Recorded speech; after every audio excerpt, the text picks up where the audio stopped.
Section में आपको allotment की प्रोविजन पढ़ाई, स्टैट्यूटरी प्रोविजंस। स्टैट्यूटरी प्रोविजन वो होती है जो लॉ में कंपलसरी दिया जाता है, यानी एक कंपनी एक्ट के अंदर एक कंपनी को जब भी अपने शेयर को मंजूर करने होते हैं किसी अप्लीकेंट को, तो उसको पहले उनको किन किन बातों को ध्यान में रखना है, वो जब वो पढ़ते हैं, समझते हैं लॉ से ली गई बातों को, तो उसको हमने नाम दिया स्टैट्यूटरी प्रोविजंस। ओके, अब उसमें हमने 6 प्रोविजंस पढ़ी और मैंने आपको कहा था कि लॉ हमें सिर्फ ऑब्लिगेट नहीं करता है, लॉ हमें एक गाइड भी करता है। तो अब जो हम पढ़ रहे हैं वो पढ़ रहे हैं जनरल प्रोविजंस। और ये जनरल प्रोविजन होती क्या है, तो मैंने आपको पहले ही बताया कि जब लॉ तुम्हें एडवाइस करता है कि भाई कंपनी किसी को भी शेयर मंजूर करने के पहले इन बातों को देख लो, तुमको मैं सतर्क कर रहा हूं, लॉ बोलता है तुमको मैं, तो ये प्रोविजंस को नाम दिया जनरल प्रोविजन आइदर प्रिंसिपल। क्या बोला उसको हमने, तो ये जनरल प्रिंसिपल्स भी है, यानी रूल्स, यानी इन शॉर्ट कोई भी कंपनीज को जब भी शेयर मंजूर करने होते किसी को, डायरेक्टर्स को, तो ये सब बातों को पहले देखना पड़ता है। इन सब बातों को ऑब्लिगेट नहीं किया, यानी देख लो तो अच्छा है, ये हमारी एडवाइस है, लॉ बोलता हमारी ये एडवाइस है। तो लॉ ने गाइड करने के तौर पे जनरल प्रिंसिपल्स यानी रूल्स बनाए हुए हैं। अब आज हम उसको पहले पढ़ेंगे और उसके बाद हम देखेंगे कि एक कंपनी जब किसी को शेयर मंजूर करती है तो उसका स्टेप बाय स्टेप वर्क क्या है, यानी प्रोसीजर। यानी आज हम प्रोविजन भी खत्म करेंगे और आज हम प्रोसीजर भी खत्म करेंगे। Okay, clear? अच्छा, प्रोसीजर आपको 8 मार्क का आ सकता है, प्रोविजन भले 4 मार्क का आएंगे, प्रोसीजर आपको 8 मार्क का लॉन्ग आंसर में आ सकता है। Okay, clear students? अब सर आपने लिख के क्यों नहीं दिया प्रोसीजर, आपके माइंड में आया होगा। देखो क्या हुआ था, जिस वक्त नोट्स ड्राफ्टिंग हो रही थी, जब आपका न्यू क्वेश्चन आया था, तो उस वक्त पहले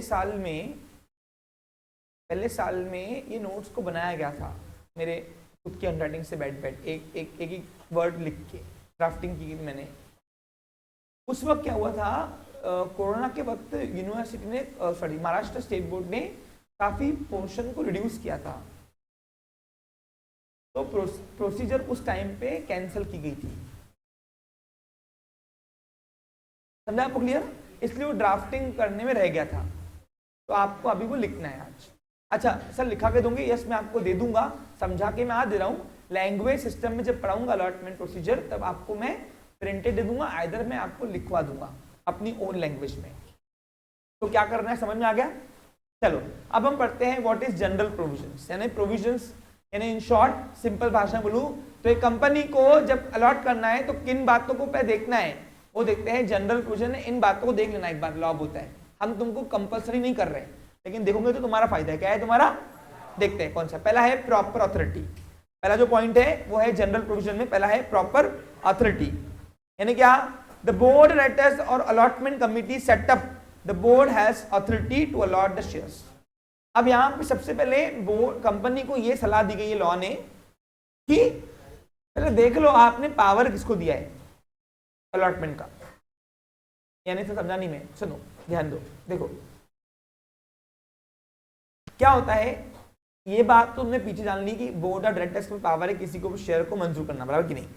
अप्लीकेंट जो अप्लाई करता है, किसको शेयर देना है किसको नहीं देना है, ये पावर बोर्ड के पास है।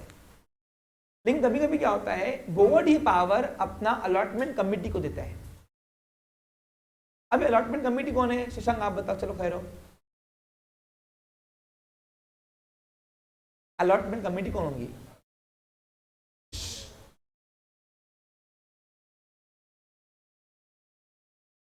पता है? बताओ। मुझे प्लीज थोड़ा फास्ट करेंगे तो, क्योंकि अपने को यहाँ पे आज दोनों काम निपटाना है। कौन खैर हो?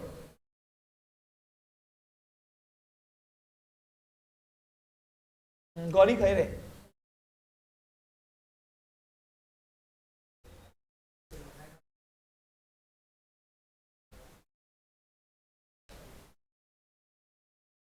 यस, पता है? हाँ,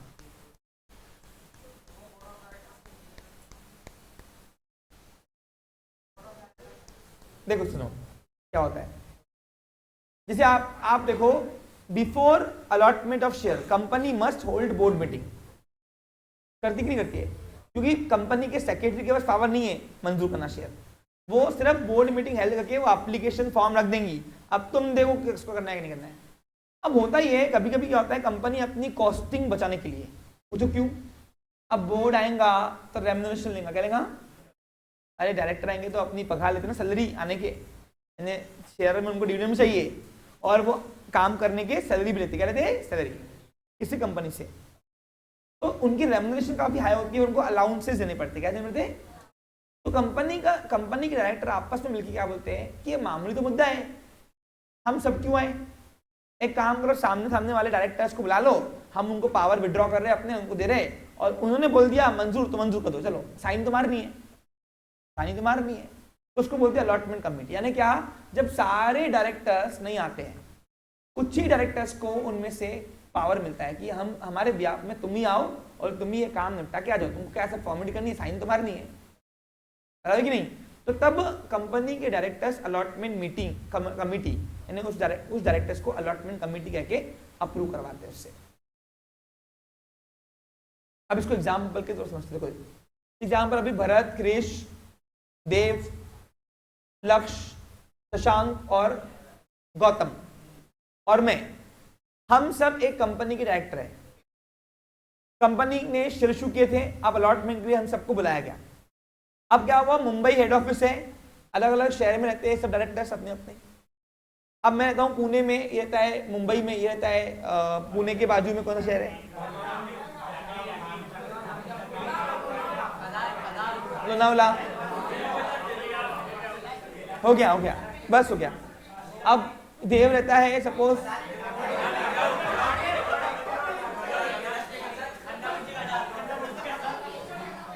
देव रहता हूँ सपोज अमरावती में या अकोला में, हो गया बस हो गया।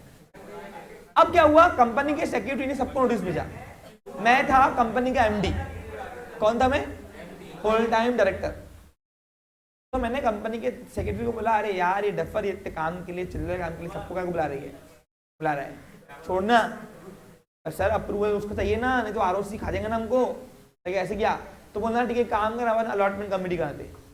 मैंने सभी डायरेक्टर को फोन किया, ए भाइयों सब मत आओ, ये चिल्लर काम के लिए आओगे क्या, आऊंगे तो फ्लाइट के बिल्ले हमसे लोगे ना पूरे कंपनी से, बराबर कि नहीं, अलाउंसेस पूरे रहते, रहने के, फ्लाइट के खर्चे सब डायरेक्टर कंपनी से ही वसूलते हैं। अरे आ रहा क्या, यानी कंपनी के इसमें एक्सपेंस दिखाते, क्या दिखाते, हाँ। तो हुआ इस तरीके से, मैं, क्रिश और भरत तीनों नियर बाय मुंबई रहते हैं, बाकी सब दूर दूर रहते हैं। तो हमने क्या किया, हमने डायरेक्टर्स को फोन किया, एक कॉन्फ्रेंस ऑनलाइन मीटिंग किया, हमने बोला देखो भाई चिल्लर काम है, अलॉटमेंट सब करना है, सब मत आओ, एक काम करो तुम हमको पावर दो, हम तीनों ही मिलके वही लिटा देता ना, यानी हम तीनों ने अगर अलॉट किया समझना तुम सबका साइन है वहां पे। तो सबने बोल दिया ठीक है डन, अभी चिल्लर काम के लिए हमको आना पड़ता भी नहीं था, फालतू आए साइन मारने के लिए, तो एक काम करो हम तुमको पावर दे रहे, तुम तीनों ने जो डिसाइड किया हम मान लेंगे कि जो भी है तुम सही कर रहे हो, यानी हम कोई अगेंस्ट जाएंगे नहीं, यानी हम अपना पावर तुमको दे रहे हैं, पावर ऑफ अटेंड नहीं आ रहा लिए तुमको। तो तब हम कंपनी ने बोर्ड मीटिंग हेल्ड ना करते हुए कमिटी मीटिंग किया। क्या उसने कि हमने क्या किया, डायरेक्टर्स में से कुछ डायरेक्टर्स को एक कमिटी बनाई, उस कमिटी को ये काम के लिए मंजूर किया कि जब भी अभी आज के बाद ये अलॉटमेंट का मामला आएगा कि तुम लोग ये चिल्लर काम के लिए साइन दे के आ जाना और अप्रूव कर देना, अलॉट कर देना शेयर्स, ये सबको आने की जरूरत अब नहीं है। अरे आ रहा के लिए तुमको पक्का, तो ऐसे कंपनी शेयर अलॉट जो है ना वो दो लोग करते हैं, यहाँ तो बोर्ड मीटिंग बोर्ड डायरेक्टर, यहाँ तो अलॉटमेंट कमिटी। अब अलॉटमेंट कमिटी और कोई नहीं होता है, सारे डायरेक्टर ना आते हुए कुछ ही डायरेक्टर जब आते हैं इस काम के लिए तो उसको बोलते हैं अलॉटमेंट कमिटी। लेकिन अलॉटमेंट कमिटी ऑलरेडी बनी होनी चाहिए, अगर पहले बनी हुई है तो, समझा आपको क्लियर, या नहीं बनाई गई तो, या आर्टिकल में इसकी प्रोविजन है तो आप कर सकते हो इसको। तो यहाँ भी वही है कि बोर्ड को अलॉटमेंट देने के पहले देखना चाहिए कि क्या इस काम के लिए अलॉटमेंट कमेटी बनी है क्या। जैसे एग्जाम्पल अभी देखो, कंपनी का सेक्रेटरी बोर्ड मीटिंग हेल्ड करेगा, तो देखेंगे भारत की उसके संविधान में यानी आर्टिकल में कंपनी के, कि कंपनी के संविधान यानी कंपनी का आर्टिकल जो कंपनी चलाती है, तो कंपनी के आर्टिकल में लिखा हुआ है अगर बोर्ड कमेटी बनी हुई है तो कंपनी डायरेक्टर बोर्ड मीटिंग में बुलाते हैं, फिर अलॉटमेंट कमेटी बुला के उनको अप्रूव कर देगा। तो इसलिए पावर किसके पास है वो देखना जरूरी है। अगर ऑलरेडी अलॉटमेंट कमेटी सेट है हमारी, तो कंपनी सारे डायरेक्टर को नहीं बुलाएगा, सिर्फ जो अलॉटमेंट कमेटी के मेंबर्स हैं, डायरेक्टर है, उन्हीं को बुला के वो उनसे साइन करवा देगा। तो पहला जनरल बात है, ये देखना है। दूसरा, allotment must be against application only. हाँ, अब दूसरी जनरल बात क्या है बताओ, कि जो अलॉटमेंट है, company can allot share only if it has receive a return application of the share from the applicants. Company के डायरेक्टर्स को उन्हीं को शेयर देने का मंजूर करने का राइट है जिनका एप्लीकेशन आया हुआ है। जब एग्जांपल, अभी मैं डायरेक्टर हूँ, मेरे मामा का बेटा, मेरे मामा का बेटे को शेयर चाहिए और बोलता मेरे को कि भैया मेरे को शेयर दिलवा के दो, अभी आप कंपनी डायरेक्टर हो। मैंने बोला था अप्लाई किया है तूने? अप्लाई किया होगा तो चलो मैं कर दूंगा जुगाड़, लेकिन तूने अप्लाई नहीं किया होगा तो सॉरी, मेरे पास पावर नहीं है, क्योंकि मैं भी कोई अपने मन मुताबिक कुछ नहीं करता, मैं भी लॉ का सिर्फ एग्जीक्यूटर ही हूँ। आ रहा तूने? फिर बोलता सर अरे कैसे डायरेक्टर हो आप, मामा बोलता मामा के बेटे को नहीं करके दे रहे, ऐसा वैसा, इमोशनल ना, इमोशनल तो कुछ भी कर, मैं नहीं कर पाऊंगा, सॉरी आई एम हेल्पलेस। क्योंकि लॉ ने पावर उन्हीं को दिया है, अगर कोई रिटर्न एप्लीकेशन आ रही है तो आप कर, और अगर अभी भी दे रहा है तो भी तेरी एप्लीकेशन बाद में आई है, तो सारे एप्लीकेंट को देने के बाद अगर शेयर बचेंगे तो मैं दूंगा। देखो ये लॉफुली प्रोसीजर है, क्या है उसके लिए। अब आप बताओ, मेरे पास एडमिशन फॉर्म पहले जिसका आएगा मैं उसको एडमिशन दूंगा ना। अब कॉलेज में याद करो, आप जब एडमिशन लेते हो तो जिसका पहले फॉर्म आएगा कॉलेज आपको उसको देगा, बाद वालों को देगा, कितने भी अच्छे परसेंट हो, आपने अप्लाई नहीं किया है तो you are not competent to enrol in your college admission. इसलिए आप देखो, पहले प्रॉस्पेक्टस का आप पहले फॉर्म भरते हो, वो फॉर्म भरने के बाद आपका कॉलेज आपको क्या करता है, एनरोल करने का राइट है उनको कि आपको वो एक सीट अलॉट करे कॉलेज की। समझा आपको क्लियर? तो ये जनरल बात है जो आपने देखना है कि भाई अलॉट एप्लीकेशन फॉर्म अगर आया होगा आपका तो ही डायरेक्टर आपको शेयर देंगे, कितना भी आप सगे संबंधित हो। अगर आपने एप्लीकेशन फॉर्म नहीं अप्लाई किया होगा तो sorry, I am not eligible to allot the shares, भले मैं कितनी भी बड़ी पोजीशन पे क्यों ना हो। तीसरी, रीजनेबल टाइम। हाँ, ये लॉ का प्रोविजन है, बाउंडेशन नहीं है, जनरल प्रोविजन है। क्या ये? As per the act, allotment shall be done within 60 days of the receipt of application money. Application money मिलने से 60 दिन के अंदर पूरा ही अलॉटमेंट प्रोसीजर खत्म हो जाना चाहिए, पूरा खत्म। आ रहा क्या?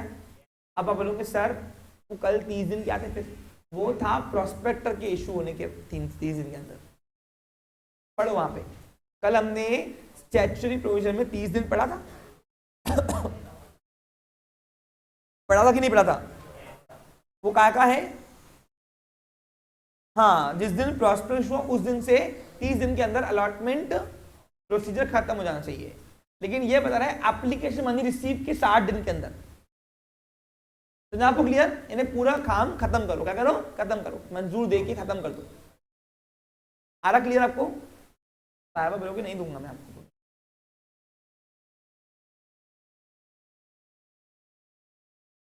Allotment can be made from fifth day from the date of issue of prospectus. Allotment का काम आप 5th डे से शुरू कर सकते हो। प्रोस्पेक्टर के देने से 30 दिन 5th डे से आप अलॉटमेंट करना मंजूर कर सकते हो। आ रहा क्लियर आपको? नहीं, पहले के 5 दिन नहीं, पहले 5 दिन सिर्फ एप्लीकेशन आन दो, क्या आन दो बैंकर के पास, और 5th डे से आप अलॉटमेंट प्रोसेस शुरू कर सकते हो। यानी कम से कम 5 दिन आपको रुकना है। क्या करना है? रुकना है। ये जनरल प्रोविजन है। क्या ये? फिर नेक्स्ट है एब्सोल्यूट एंड अनकंडीशनल अलॉटमेंट। ये क्या है सर? अभी सुन लो, ध्यान दो। उसके पहले कम्युनिकेशन क्या? अंक सत्या। चलो, company has to inform the applicant has that share have been allotted to him by sending a letter of allotment. ये कॉमन सेंस है कि आप जिसको शेयर मंजूर कर रहे हो उसको कैसे मालूम पड़े कि आपको शेयर मंजूर हो गए? तो कंपनी का काम है, कंपनी की सेक्रेटरी का, आपको फिलहाल लेटर ऑफ अलॉटमेंट जाए। क्या जाए? हाँ, उस लेटर ऑफ अलॉटमेंट में आपको लिख के आता है कांग्रेचुलेशन, यू हैव अलॉटेड इतने number of share, you applied इतने शेयर, यू अलॉटेड इतने शेयर। अब आपसे आप मालक हो। कौन है आप? जब तक हम आपका नया सर्टिफिकेट बना के तब तक ये अलॉटमेंट लेटर आपका प्रूफ है। क्या है? प्रूफ कि हम आपको शेयर दे रहे हैं, डायरेक्टर ने आपके नाम के शेयर मंजूर कर दिए। समझा आपको? क्लियर? Got it? पक्का?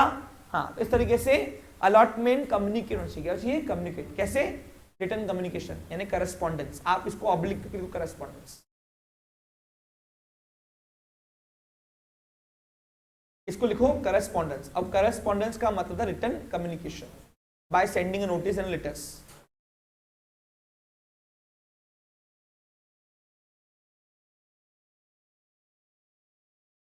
ओके, नेक्स्ट है अब्सोल्यूट एंड अनकंडीशनल। सबसे मेन फिक्स और अनकंडीशनल यानी क्या? सुनो, पहले बताओ, 4 प्रोविजन समझ में आ गया?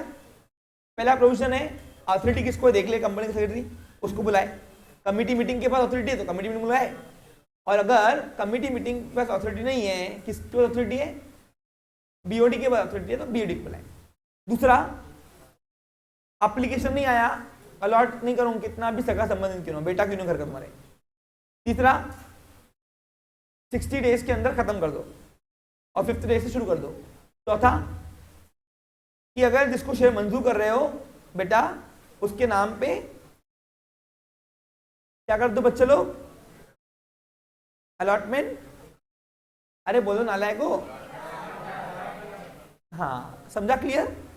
पक्का? डन? इसमें कोई दुविधा है? नहीं है? 100% 100% सही? ओके, आगे।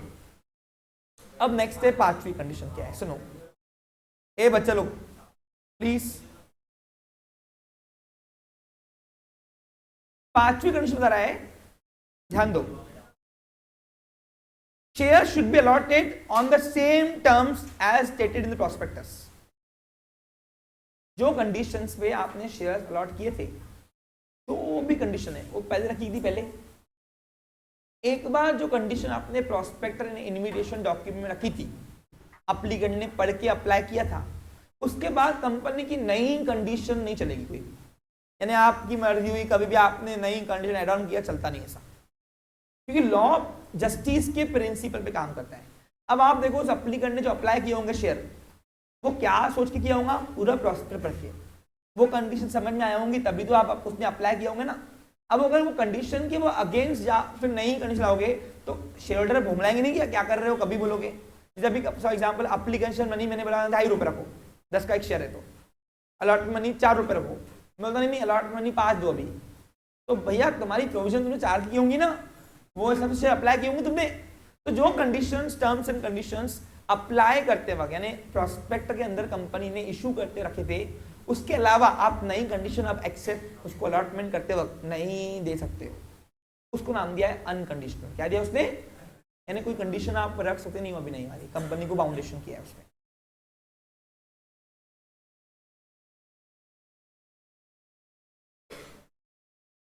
खैर हो, सीधे से खैर हो। क्लियर पिक्चर समझना है आपको अच्छे से? हाँ। No change in the terms of allotment or new condition can be added in the time of allotment. तो at a time of allotment करते वक्त आप नई conditions रख सकते नहीं हो। जो condition से आपने शेयर ऑफर किए थे, उसी condition से आपको अलॉट भी करना है। समझा? यहाँ पे ना नई कंडीशन शेयर की चलेगी, ना ही नई कंडीशन कोई कंपनी की चलेगी। ये प्रोविजन है। क्या ये? अब बताइए जस्टिस ये नहीं है? अरे सिंपल है, तुमको मैंने एडमिशन लेते वक्त पहले एडमिशन के पहले मैंने तुमको कंडीशन रखी थी। अब एडमिशन हो गई, अब मैं और नई कंडीशन जा रहा हूँ, तो क्या बोलूंगा सर ये तो बताया नहीं आपने पहले। आ रहा कुछ समझ में कुछ तुमको? नहीं बताया था? कौन बोला? बेटा सब लिखा हुआ है फॉर्म के अंदर, अच्छे से पढ़ लेता था ना। दिखाऊं फॉर्म बेटा? एक मिनट। टाइम कंडीशन है ना, उसमें टर्म्स एंड कंडीशन नीचे फॉर्म पे लिखी हुई थी बहुत सारी, आप पढ़ लेना, आपको दिख जाएगा। ठीक है? उसमें आपकी साइन भी है। चलो आगे बढ़ू।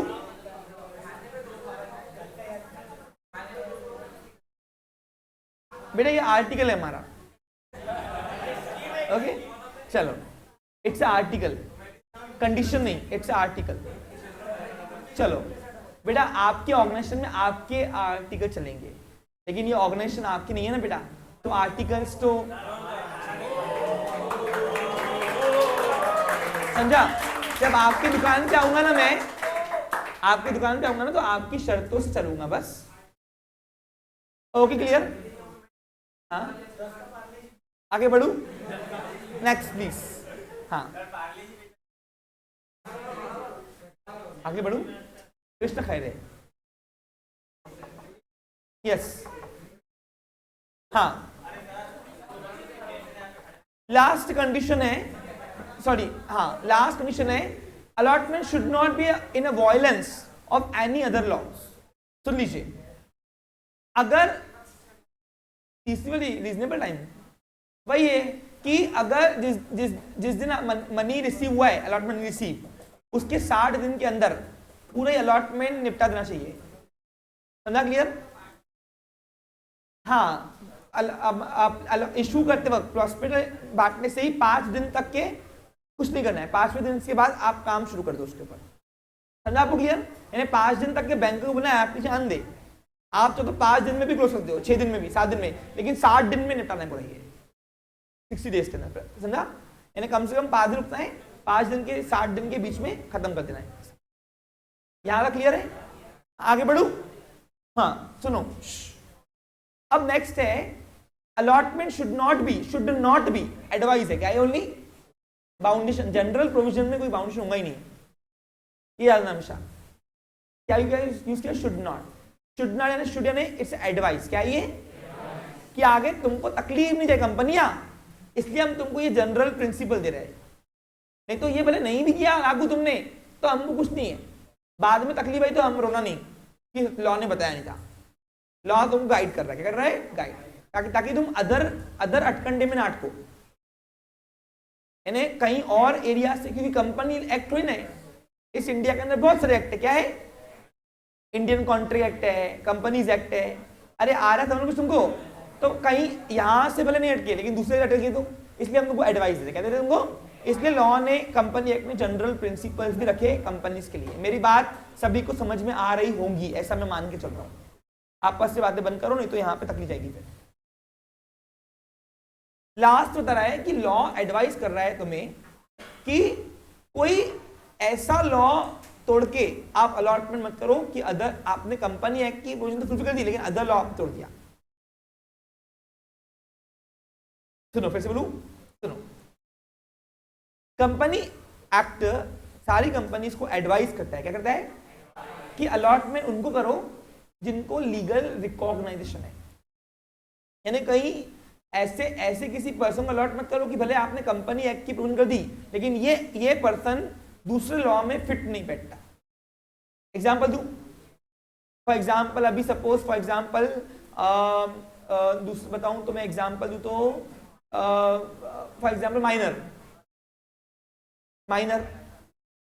अब माइनर अनसाउंड माइंड है ना, पर्सन जो होते हैं ड्रंकर्ड या फिर दूसरा इडियट्स, जिसके पास रैशनैलिटी नहीं है, क्या नहीं है, उन लोगों को अगर आपने शेयर दे दिया तो तकलीफ में हो भैया आपको। क्यों? क्योंकि इंडियन माइनॉरिटी एक्ट कहता है कि कोई भी माइनर अग्रीमेंट के अंदर फिट नहीं होता है, और ये शेयर लेना it's a one type of agreement. क्या ये डील लेना एक प्रकार से, तो कोई भी डील आप 17-18 के नीचे नहीं कर सकते हो, 18 की बात।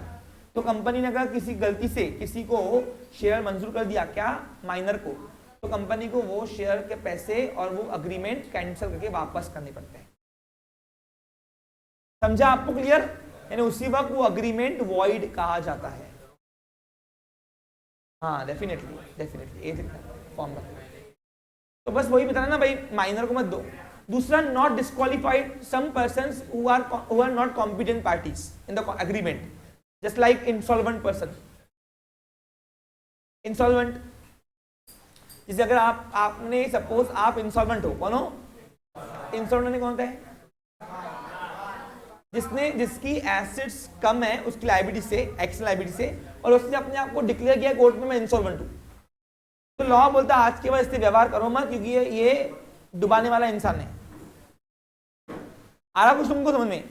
तो ऐसे पर्सन को आप शेयर अलॉट मत करो, बाद में अलॉट करोगे पैसे नहीं आए तो रोना नहीं, डुबा दिया, वो डुबाने वालों में से ये लड़का। दूसरा, मोस्ट वांटेड दाऊद इब्राहिम। अब कोई दाऊद इब्राहिम के पर फोन आई, बोला ए 500 कर तो मेरे नाम पे शेयर, तो बताओ आप उसको शेयर दोगे क्या? आप दे सकते नहीं, क्योंकि वो यहाँ पे नॉट डिस्क्वालीफाइड, वो डिस्क्वालीफाइड पे लॉ है, यानी वो पर्सन को यहाँ पे मोस्ट वांटेड कहा गया है, वो क्रिमिनल है, और इस क्रिमिनल को आप कैसे दे रहे हो? भले आपने कंपनी एक की प्रोविजन की बिल्कुल की, लेकिन आपने आईपीसी तोड़ा ना, आईपीसी इंडियन पेनल कोड, तो इंडियन पेनल कोड के तहत आपको इस पर्सन को नहीं करना है, क्योंकि ये क्वालिफाइड पर्सन नहीं है, डिस्क्वालीफाइड बाय लॉ है ये। तो ऐसे पर्सन को आपको शेयर मंजूर नहीं करना है जो अदर लॉ तोड़ रहे हैं, या ऐसा कोई तो भी लॉ आपको नहीं तोड़ना है शेयर अलॉट करने के चक्कर में, कि आपने कंपनी एक्ट तो प्रोविजन कर दिया फुलफिल, लेकिन अदर लॉ आपने तोड़ दी। समझा आपको? क्लियर? अरे आ रहा क्या समझ में तुमको? पक्का? डन? हाँ, तो ये 6 प्रोविजंस थी जो कंपनी को देखना चाहिए, ऐसे लॉ एडवाइस करता है अलॉट करने के पहले। अब हम बात करते हैं, ये तो था प्रोविजन, क्या हो गया? अब हमारा सेकेंड टारगेट है वो प्रोसीजर, सबसे मेन है, मोस्ट इंपॉर्टेंट कर दो उसको। अब प्रोसीजर क्या होता है बताओ? जो अभी हम कंपनी, यानी कंपनी शेयर अलॉट करने के पहले किन किन बातों को देखती है उसको बोलते हैं प्रोविजन। अब हम यहाँ पे शेयर अलॉट करने जा रहे हैं, शेयर अलॉटमेंट करने के स्टेप्स, स्टेप जो वर्क होता है ना स्टेप बाय स्टेप, उसको बोलते हैं प्रोसीजर। क्या बोलते हैं? यानी अभी कंपनी बन के हम यहाँ पे क्या करने वाले हैं? शेयर अलॉट करने वाले, कि ये कंपनी शेयर अलॉट कैसे करती है। नो, ओके, समझता हमको भी।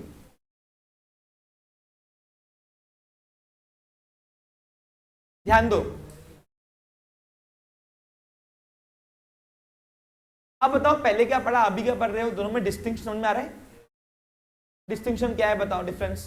हाँ अर्पित तू बता, प्रोविजन और प्रोसीजर में अंतर क्या है? देखो, कंपनी अलॉट करने के पहले, शेयर मंजूर करने के काम को शुरू करने के पहले किन किन बातों को देखना था उसको बोलते हैं प्रोविजन। क्या बोलेंगे हम? अब यहाँ पे कंपनी शेयर मंजूर करने के लिए कौन कौन सा वर्क करना है, स्टेप बाय स्टेप वर्क कर रहे हैं हम, परफॉर्म कर रहे हैं, उसको बोलते हैं प्रोसीजर। क्या बोलते हैं? क्या हुआ लक्ष्य? सही रहो। हाँ मैं चला रहा हूँ, खैर रहो।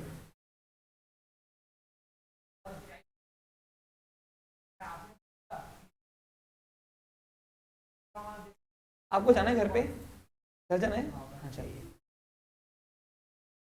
Yes you should. देखो भाई मेरी एग्जाम थोड़ी ना है, मैं को टेंशन लूँ बैठ के।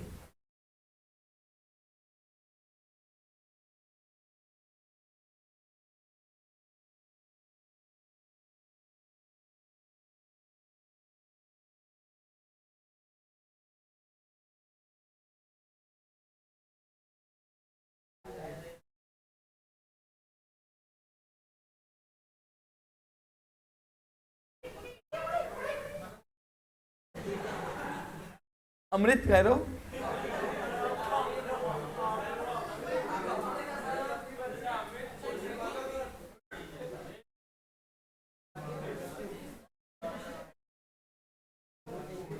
ओके,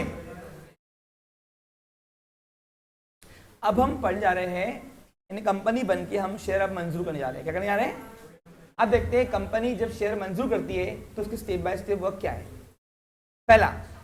पहला स्टेप मैंने लिखा हुआ है only in the case of over subscription. अब क्या है सुन लीजिए, देखो बच्चा लोग ध्यान दो।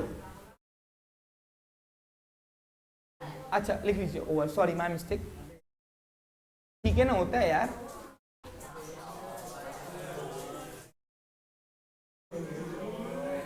देखो एक और बात सुन लीजिए, वैसे तो कोई भी प्रोसीजर आप लाइफ टाइम पढ़ोगे, कोई भी कंपनी की, पहला स्टेप होता है बोर्ड रिजोल्यूशन या बोर्ड मीटिंग। काम की शुरुआत कहां से होती है? बोर्ड मीटिंग से, चाहे वो शुरुआत हो या काम खत्म करने का शुरुआत हो, वो भी बोर्ड मीटिंग से होता है। आ रहा कुछ समझ तुमको कुछ? अरे आ रहा क्या? तो अब यहाँ पे हम पढ़े जा रहे हैं procedure for allotment of share. क्या कंपनी जब शेयर मंजूर करती है क्या करती है, तो उसके लिए क्या प्रोसीजर है, स्टेप बाय स्टेप क्या वर्क है। पहला अपॉइंटमेंट ऑफ अलॉटमेंट कमिटी। सुनो अब क्या हो रहा है, ये दिया है in the case of over subscription. अगर नहीं दिया ओवर सब्सक्रिप्शन अंडर इक्वल है तो डायरेक्ट फर्स्ट स्टेप होंगी hold board meeting. Direct direct. सुनो ध्यान दो, क्या होता है, कंपनी के पास अगर इक्वल और अंडर सब्सक्रिप्शन में शेयर आते हैं, एप्लीकेशन आती है, तो कंपनी का सेक्रेटरी सबसे पहले क्या करेगा, बोर्ड मीटिंग बुलाएगा और बोर्ड में रेजोल्यूशन पास कराएगा, भाई ये पास करो और शेयर अलॉट करो, मंजूर करो, बराबर कि नहीं, बराबर कि नहीं, और उनको लेटर भेज देगा। ये कॉमन फंडा है जो हमने देखी हुई है पिक्चर में। लेकिन जो पहला स्टेप है ये कंफ्यूजन स्टेप है, जो बच्चों को समझ में नहीं आता कि है क्या एक्चुअली, क्योंकि देखो अलॉट बोर्ड मीटिंग भी है, यहाँ पे अलॉटमेंट कमेटी भी है, दोनों एक साथ कैसे होंगे सर। तो अलॉटमेंट कमेटी जो है ना, ये अलॉटेड करने के लिए नहीं बुलाई गई है, ये डिस्ट्रीब्यूशन कौन से बेसिस पे करोगे उसके लिए तो बुला रहे हैं यहाँ पे। मेरी बात समझ में आ रही है? अब एग्जाम्पल देके मैं आपको समझा रहा हूँ। फर्स्ट स्टेप क्या है, फर्स्ट स्टेप बोलना क्या चाह रहा है तुम्हारा लॉ, देखो सुनो, company law. Suppose for example हमारी एक कंपनी है, मैं कंपनी का सेक्रेटरी, राइट। अब हमारी कंपनी के पास 10,000 शेयर देने के लिए ऑफर किए गए थे।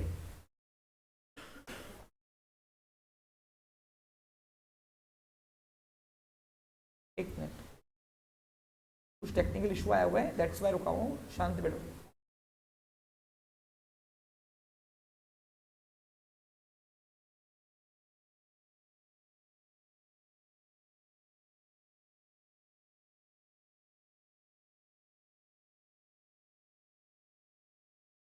बेटा आपको समझ में नहीं आ रहा एक बार लगता है ना,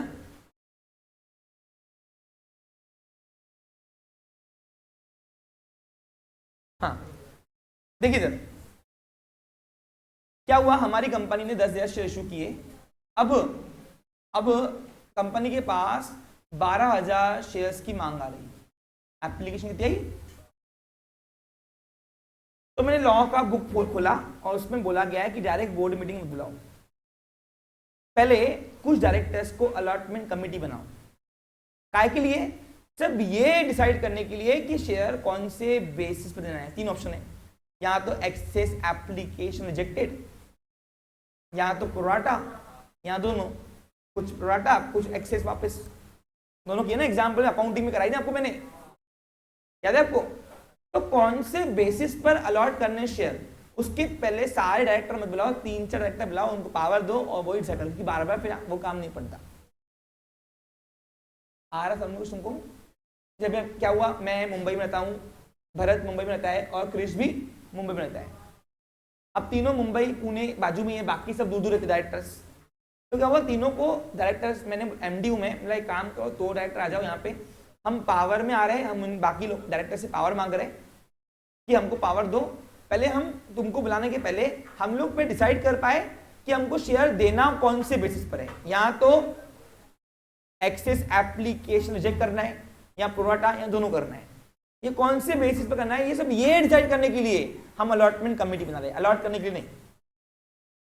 तो पहली स्टेप समझा आपको क्या है, इसलिए लिख दिया है, only in the case of over subscription, यानी पहला काम जो है वो सिर्फ और सिर्फ कब आएगा, जब कंपनी के पास ओवर सब्सक्राइब आया तो। अच्छा एक और बात सुन लीजिए, ध्यान दो, एक मिनट ध्यान दो।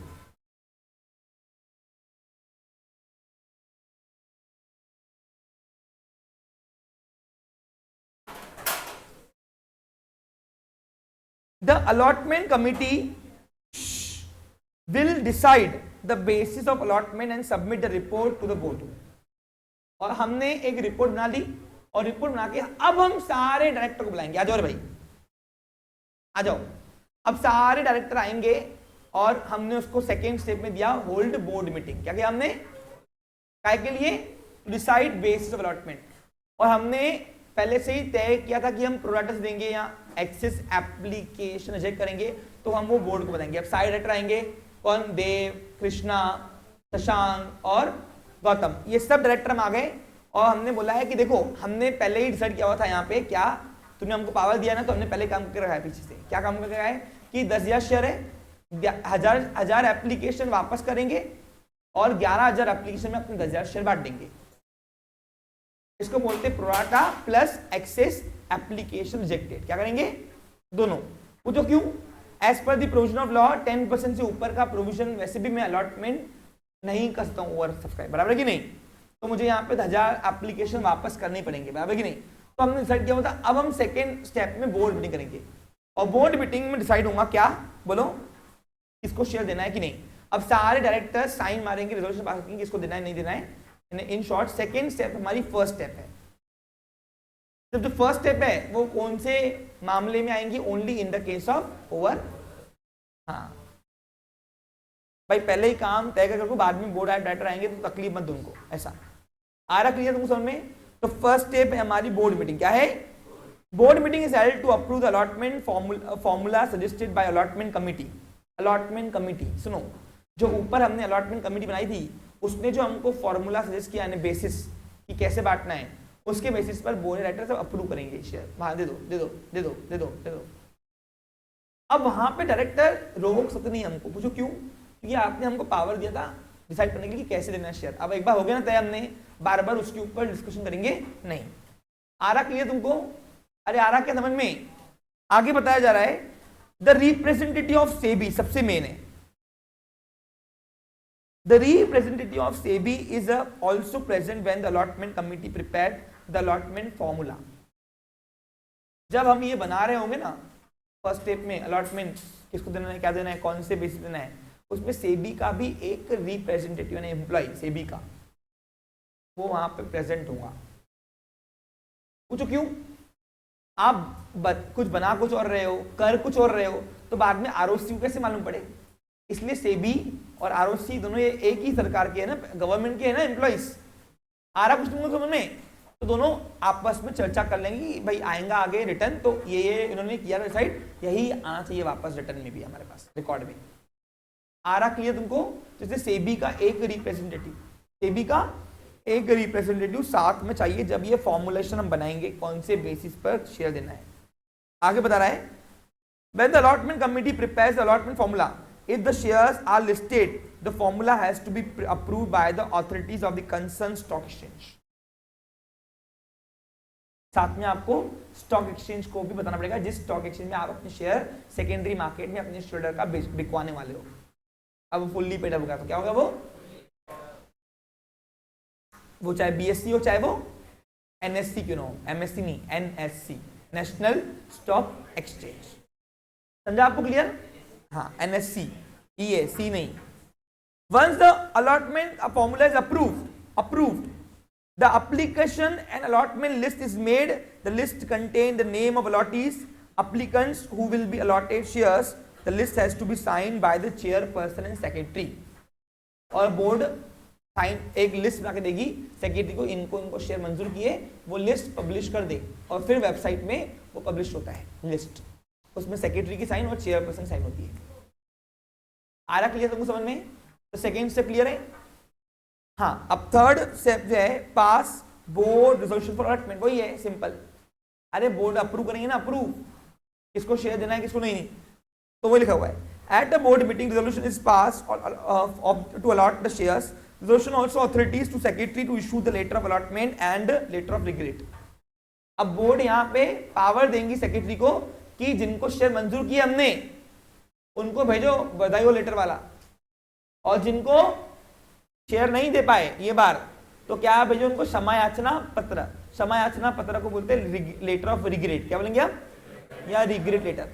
तो ये बोर्ड पावर देता है पहले किसको, कंपनी के सेक्रेटरी को। क्यों, कंपनी का सेक्रेटरी खुद होके कुछ भी नहीं कर सकता है। पूछो क्यों, ही और she is an employee only. कौन है वो, पावर तो है लेकिन जब तक बोर्ड आदेश देता नहीं तब तक हम ना किसी को लेटर ऑफ अलॉटमेंट भेजेंगे ना किसी को कंपनी का सेक्रेटरी लेटर ऑफ रिग्रेट भेजेंगे। समझा आपको क्लियर। तो जिसको शेयर मंजूर किए उसको जाएंगे लेटर ऑफ अलॉटमेंट, जिसके शेयर मंजूर नहीं किए रिजेक्ट कर दिए। क्यों रिजेक्ट करेंगे, ओनली दो केसेस में, in the case of over subscription और जब किसी का एप्लीकेशन फॉर्म प्रॉपर फिल्ड नहीं हुआ तो प्रिस्क्राइब फॉर्मेट में। समझा आपको क्लियर, जो लॉ सजेस्ट करता है उस फॉर्मेट में अगर नहीं हुआ तो। यहां तक क्लियर पिक्चर, पक्का समझा क्या आपको। हाँ फिर होगा लेटर, सेंड लेटर। अब कंपनी का सेक्रेटरी क्या भेजेगा, फिर अलॉटमेंट लेटर भेजेगा। लेकिन अलॉटमेंट लेटर भेजते ही साथ में सेकेंड इंस्टॉलमेंट की डिमांड करता है, याद करो। अलॉटमेंट मनी पहले मांगनी पड़ती है, एप्लीकेशन मनी खुद ही आती है, याद करो। हमने इशू ऑफ शेयर की अकाउंटिंग भी किया ना, अभी तो करवाया था मैंने। सेकेंड इंस्टॉलमेंट कंपनी पहले मांगती है कौन से लेटर के साथ, लेटर ऑफ अलॉटमेंट, और फिर लेटर अलॉटमेंट सेंड करने के बाद कंपनी का सेक्रेटरी क्या करता है, वो अलॉट मनी कलेक्ट करता है ना। अब यहां तक तो बात समझ में आई। अब यहां के बाद ये वाली स्टेप जो है, ये दो स्टेप जो है ये काम ही पूरा खराब कर देती है। ये तो फालतू लाया लोगों ने। हालांकि देखा जाए ना, ये अलॉटमेंट होने के बाद डायरेक्ट ये होना चाहिए स्टेप छठवीं। ये दोनों स्टेप जो है वो ओनली ऑप्शनल है। क्या ये? लेकिन तुमको लिख के आना है बोला पेपर में, हाँ, प्रैक्टिकल लाइफ के लिए ऑप्शनल है। Arrangement relating to letter of renunciation. अब ये क्या है सर? सुनो, ये ऑप्शनल स्टेप दी हुई है, यानी कंपनी के पास ऐसे केसेस बहुत कम ही आते हैं। सुनो क्या होता है रिनंसिएशन का मतलब है कि अपना राइट को गिव अप कर देना, यानी मेरे को नहीं चाहिए ऐसा, यानी गिव अप में दे वापस नहीं करना कंपनी को। क्या होता है, आपको लेटर ऑफ अलॉटमेंट चले गया, आपने अलॉटमेंट मनी भेज दिया आपने, ओके, भेज दिया आपने, यानी किसने? शेयर होल्डर ने कंपनी को सेकंड इंस्टॉलमेंट भेज दिया। याद है ना सेकंड इंस्टॉलमेंट नाम क्या है? Allotment money. सबको मेरी बात समझ आ रही है? अब इस दौरान क्या हुआ, फर्स्ट कॉल फाइनल कॉल आपने नहीं भी भरा, या आपने भर दिया, सपोज या आपने भर दिया तो, और अब आपको शेयर अपने नाम पे नहीं करना है, दूसरे के नाम पे करना है। यानी आप चाहते हो कि अलॉटमेंट लेटर तो मेरे नाम पे आ गया, लेकिन सर्टिफिकेट डायरेक्ट उसी के नाम पे बन गया जाए, क्योंकि इसके बाद आपको एक दूसरा एविडेंस मिलेगा। कौन सा? Share certificate. याद करो आपको। तो वहां पे आप रोकने के लिए आप लेटर ऑफ रेनंसिएशन भेजोगे। किस? आप यानी कौन? शेयर होल्डर्स कंपनी के पास। अब तो ये बीच में मेरे अंगने में तुम्हारा क्या काम हो गया ना, तुम सीधे सीधे पहले डायरेक्ट पढ़ा और फिर इनडायरेक्टली ट्विस्ट डालो ना उसके अंदर। अब यहाँ पे क्या हुआ, एक बार अलॉटमेंट मनी तुमने तुम सब शेयर होल्डर ने भर दिए, अब किसी को अपने शेयर किसी और के नाम पे ट्रांसफर करना है, तो लेटर ऑफ एक एप्लीकेशन फॉर्म आता है, वो आप भरो। हाथों हम आपका सर्टिफिकेट आपके नाम का नहीं, हम कंपनी आपका डायरेक्ट उसी पर्सन के नाम का सर्टिफिकेट बना देंगे, लेकिन उसके लिए आपका अलॉटमेंट लेटर जो है वापस दो। क्या दोगे आप अपना? तो देखो ये स्टेप में पढ़ता हूँ, समझो लेटर ऑफ रेनंसिएशन क्या होता है, सुन लीजिए, ध्यान दो। ये ऑप्शनल स्टेप है, ये जबरदस्ती का लाया हुआ है बस।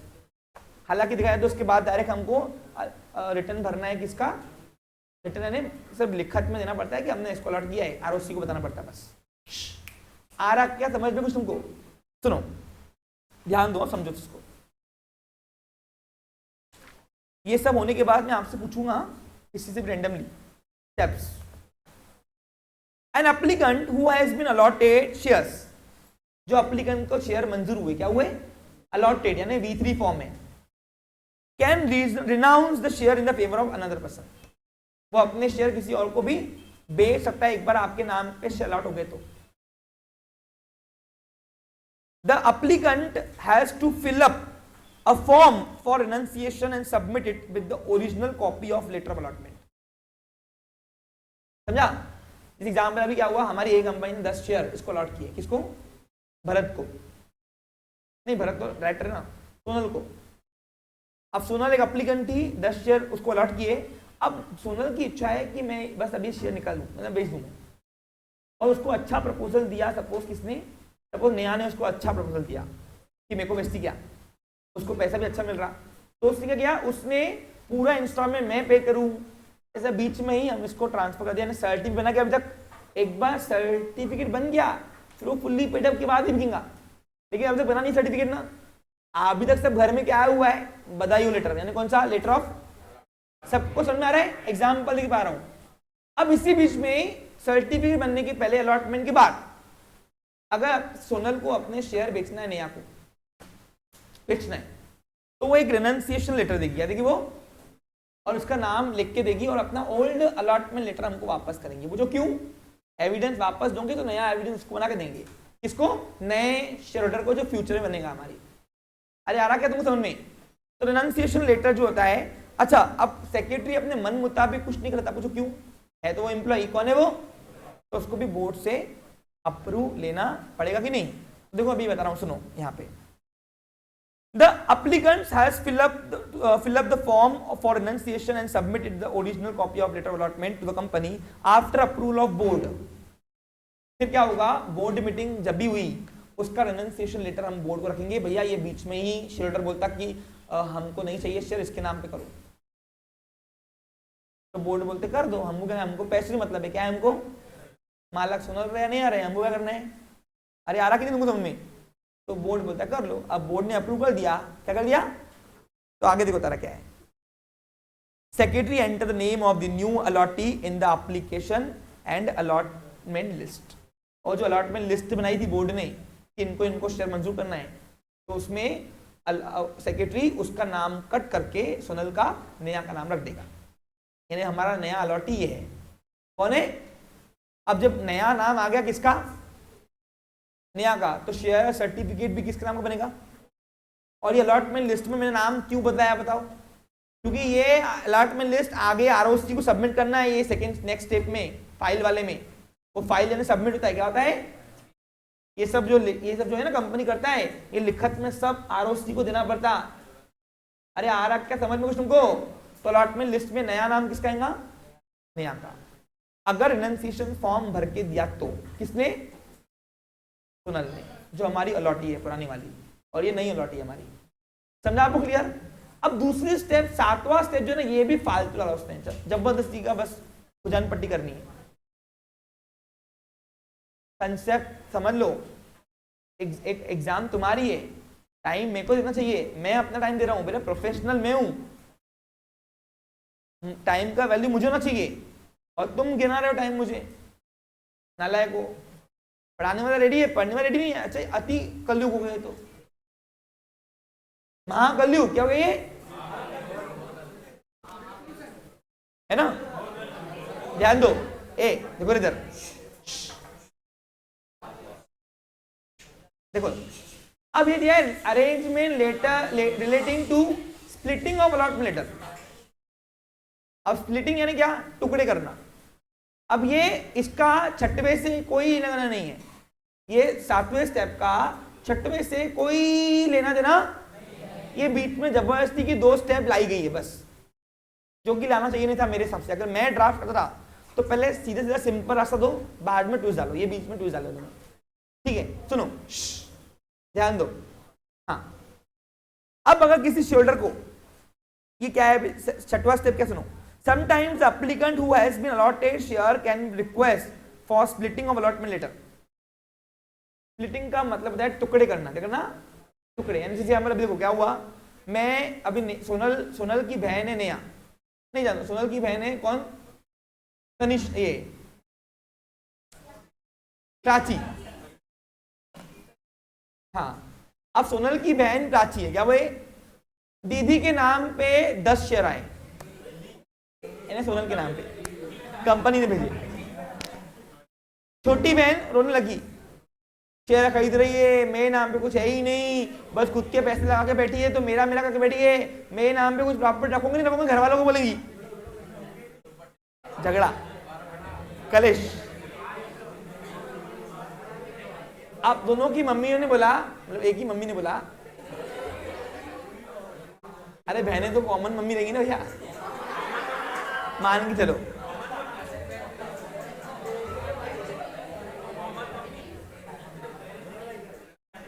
ओके। सुनो, मम्मी ने बोला बड़ी है, सब कुछ अपने नाम पे बना रही है, कुछ छोटी बहन के लिए छोड़ेंगी नहीं छोड़ेंगी।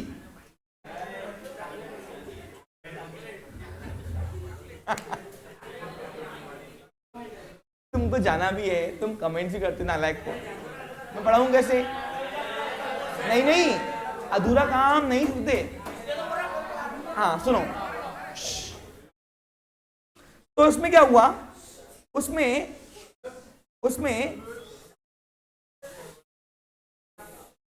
Splitting of allotment letter application form डालेंगे सोनल कि एक काम करो कि मेरे घर पे कलेश हो गए, ये बताएंगी नहीं मेरे को, लेकिन अंदर से होता है, झगड़े हो गए है ना, और एक काम करो, 6 शेयर्स मेरे नाम पे करो और 4 शेयर मेरी छोटी बहन के नाम पे करो, प्राची के नाम पे, ओके,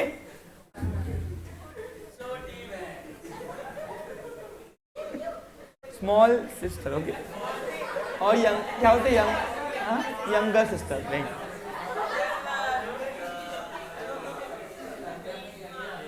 तुम आम खाओ तो गुटली बीन रहे हो यार। हाँ, तो 6 और 4 का डिवाइड करना है, नहीं मेरे को मालक बनना है, मेरी बहन को बना मालक। तो क्या ऐसा कोई प्रोविजन है क्या? यस, ऐसा प्रोविजन है। ये 7th नंबर का स्टेप जो ना 7 नंबर का वही है। तो सुनो, ध्यान दो। Splitting means putting the share इन 1 और मोर नेम्स, यानी एक और 2 लोगों के नाम पे करना, स्प्लिट करना, यानी क्या करना? Split. After getting the approval of board, अब ये भी मुझे बोर्ड से पहले अप्रूव करना पड़ेगा। मैं कौन? कंपनी का सेक्रेटरी करूंगा, तो मैं तो कंपनी का सेक्रेटरी बोर्ड से ही अप्रूव कराता है कि सोनल को बनाओ और छोटी बहन को बनाओ, ओके, यंगर सिस्टर, ओके, बनाओ। अरे आ रहा क्या है ना, 2 लोगों के नाम पे करना है ये 10 शेयर्स, 6 और 4 का डिवाइडेशन, 6 और 4 का डिवाइडेशन, clear? Secretary enter the details of split in the list of split allotment. Secretary has also issued split letter. और उसके लिए कंपनी सेक्रेटरी उनको स्प्लिट लेटर देंगे, क्या देगी? कि 4 शेयर आपके नाम पे कर रहे हैं और 6 शेयर्स आपके नाम पे कर रहे हैं। अरे आ रहा है क्लियर? ये जो है अभी होगा, एक बार आरओसी के बाद लिस्ट चल गई, फिर कुछ हेर बदल होगा, इसलिए 2 स्टेप बीच में डाली हुई उन्होंने, क्योंकि अगला स्टेप लिस्ट है आरओसी को भेजना है। अरे आ रहा क्या समझ में? हाँ, तो रेनंसिएशन और इसमें अंतर क्या है? गॉट इट बच्चे लोग?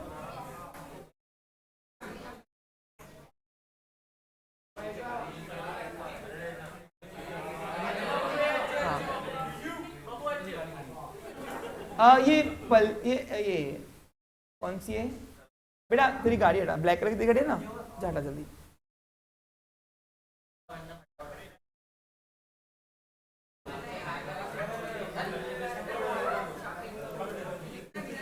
इसके बाद नेक्स्ट स्टेप जो है वो है फाइल रिटर्न ऑफ अलॉटमेंट, और ये सब जो हमने किया ना, इसको लिखत में आरओसी को देना पड़ता कि अलॉट इशू से लेकर अलॉटमेंट तक प्रोसेस कैसे हुई, कौन से बेसिस पर किया, किसने डायरेक्टर ने अप्रूव किया, अलॉटमेंट कमेटी कौन थी, सेबी का कौन आया था इंस्पेक्शन करने, ये सब रिटर्न में हमको लिखत में देना पड़ता है आरओसी को। वो नाम दिया फाइल रिटर्न ऑफ अलॉटमेंट। क्या दिया हमने? समझा आपको? क्लियर? फाइल में सबमिट करना क्या होता है? हाँ सुनो, secretary has to file return of allotment with registrar of company within 30 days of the allotment of share, और अलॉटमेंट के 30 दिन के अंदर सब ये रिटर्न रिकॉर्ड, राइटिंग में किया हुआ रिकॉर्ड अलॉटमेंट के 30 दिन के अंदर आरओसी को सबमिट करना कंपलसरी है। ये प्रोविजन समझ लो, 30 दिन के ऊपर टाइम नहीं मिलता है, 30 दिन के अंदर ये करना है सब कुछ।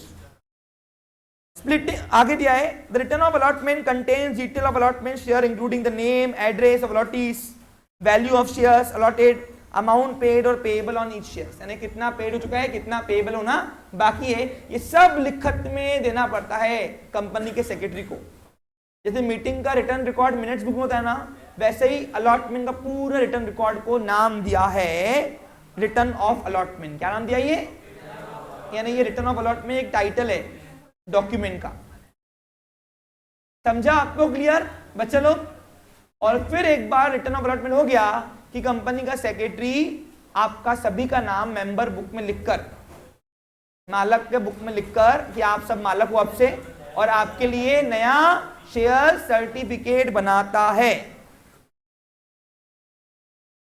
अच्छा 1 मिनट ध्यान दो, अब ये आपको एमसीक्यू में 90% आएगा, 90%। सुनो, Secretary also prepared to share certificate and distribute to members within 2 months of the allotment of shares.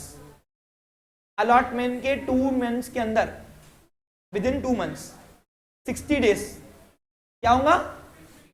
Allotment के 60 दिन के अंदर है, 2 months के अंदर कंपनी का सेक्रेटरी को शेयर सर्टिफिकेट सब तक पहुंचाना ही पड़ेगा। और शेयर सर्टिफिकेट किसके एक्सचेंज में मिलता है? अलॉटमेंट लेटर के एक्सचेंज में।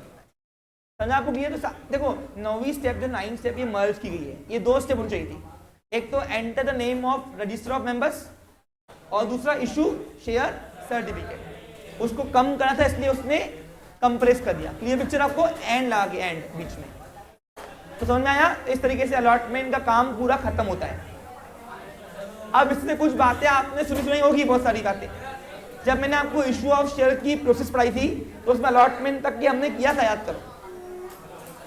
Okay, have a nice day, take care. कोई ऑनलाइन आया है तो प्लीज ये एक में लाइव हो जाओ तुम।